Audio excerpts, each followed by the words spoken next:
想成为一个正港的男子汉。他听别人说皮蛋可以壮阳，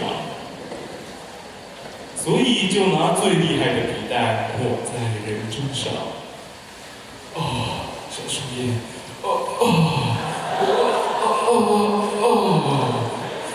隔壁的法西觉得这样太危险，一口咬下去。上烟紧张地抢回小上烟。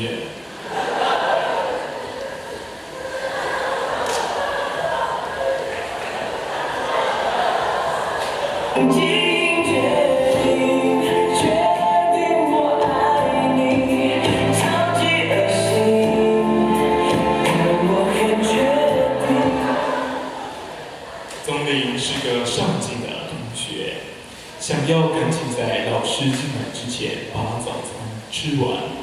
他很努力地一口塞了吐司，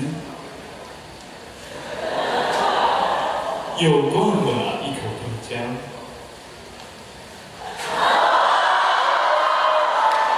这时候，文凯突然大力地撞了宗麟一下。豆浆全都喷在文凯的脸上。文凯拿起桌上的豆浆，加一点酱油膏，再加一点瓦萨比。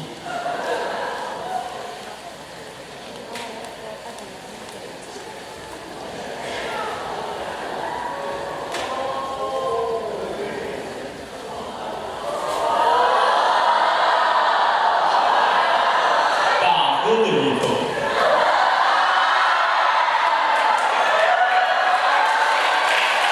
喷回去。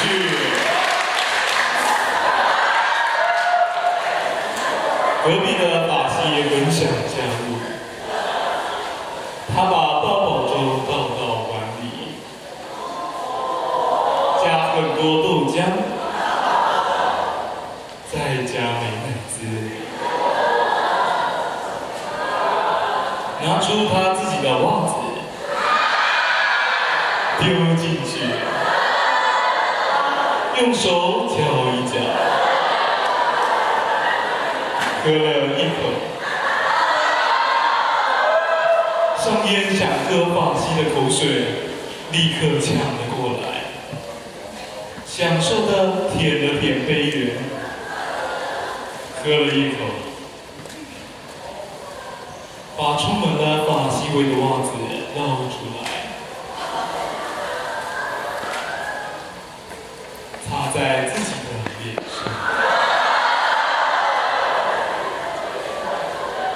经过一番打闹之后，文凯觉得又饿又累，他拿起手上的大芬堡，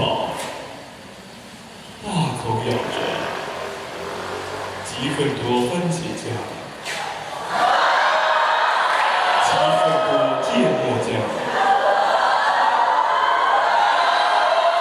顺手打了一颗鸡蛋在宗麟的头上。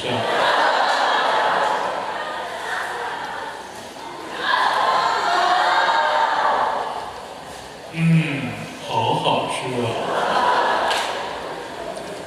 宗麟的脑子被文凯打坏了，开始做起了果汁。他挤番茄汁到杯子里，把香蕉也一起丢进去，拿卫生纸把头上的鸡蛋擦起来，丢到杯子里，盖起来，摇一摇，猛灌。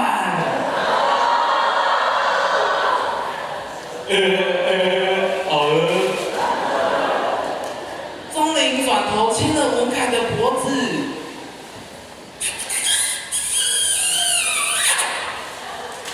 你们知道智障是会传染的。文凯开始对着法西一直笑，法西拿起脚上的拖鞋往文凯的脸上拍下去。法西怕自己得到智障病，把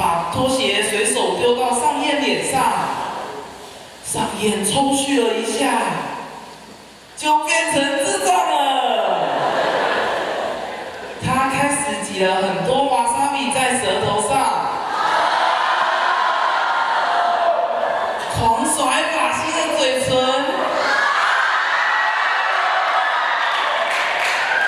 法西突然发现，他有男主角光环，是不会被感染制造病的。法西决定要拯救世界。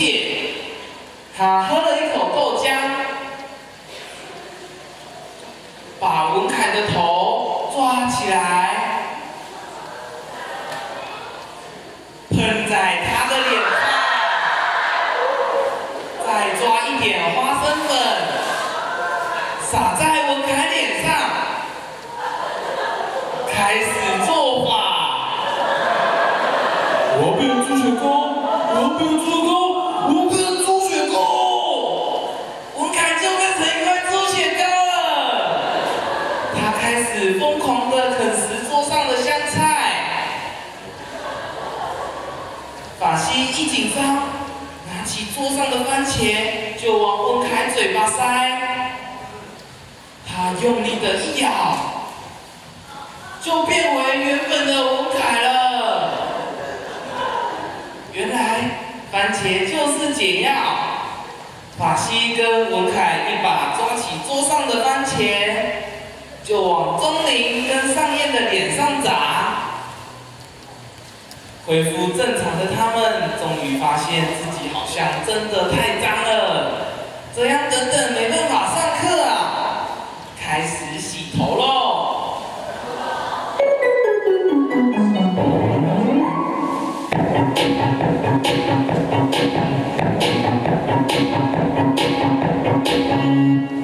I have a 洗发精 ，I have a 水，洗发水。